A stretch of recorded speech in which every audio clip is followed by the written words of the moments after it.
Hi friends, இப்போ நாம் சுவையான பொட்டேட்டோ கறி எப்படி பண்ணுறதுன்னு பார்க்கலாம். ஒரு பேனில் 2 டேபிள் ஸ்பூன் அளவு ஆயில் விட்டுக்கோங்க. எண்ணெய் சூடான உடனே அதில் ஒரு சின்ன துண்டு பட்டை, 2 கிராம்பு, 1 ஏலக்காய், அப்புறமா அரை டீஸ்பூன் சோம்பு சேர்த்துக்கோங்க. இப்போ எல்லாத்தையும் ஒரு வாட்டி மிக்ஸ் பண்ணி விடுங்க.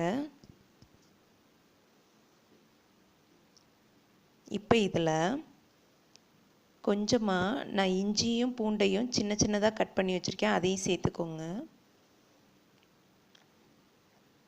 சேர்த்துட்டு இஞ்சி பூண்டோட பச்சை வாசனை போகிற வரைக்கும் வதக்கிக்கோங்க.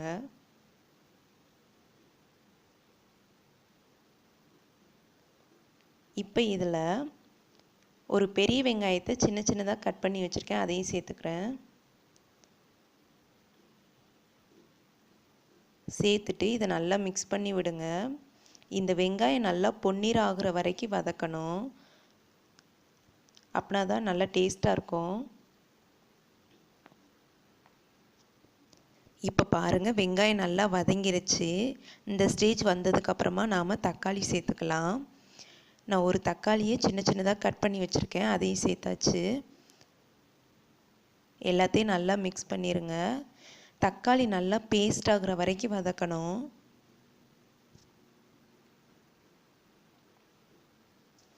இப்போ பாருங்கள், தக்காளி நல்லா வதங்கிருச்சு. இப்போ நாம் இது கூட மசாலா பொருள்லாம் சேர்த்துக்கலாம். 1 டேபிள் ஸ்பூன் மல்லித்தூள், அரை டீஸ்பூன் மஞ்சள் தூள், 1 டேபிள் ஸ்பூன் மிளகாய்த்தூள்,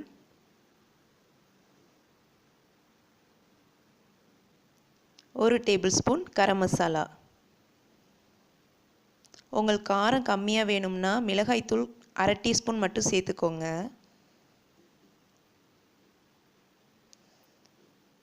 அப்புறம் தேவையான அளவு உப்பு சேர்த்துக்கோங்க. இப்போ எல்லாத்தையும் நல்லா மிக்ஸ் பண்ணி விடுங்க.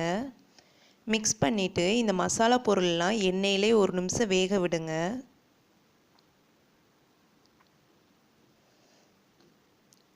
இப்போ பாருங்கள், நல்லா வெந்திருக்கு. இப்போ இது கூட நாம் உருளைக்கிழங்கு சேர்த்துடலாம்.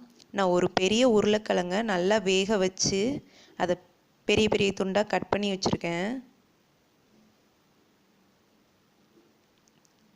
இப்போ இதை நல்லா மிக்ஸ் பண்ணி விடுங்க.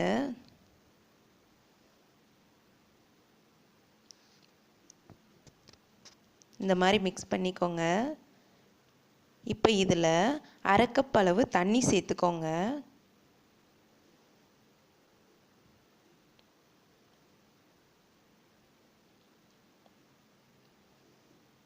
இப்போ இதை நல்லா மிக்ஸ் பண்ணிவிட்டு 4லேருந்து 5 நிமிஷம் நல்லா வேக விடுங்க.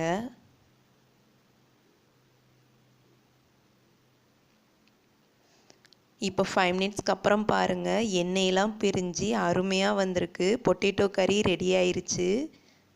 பாருங்கள், பார்த்தாலே சாப்பிடணும் போல் ஆசையாக இருக்குது.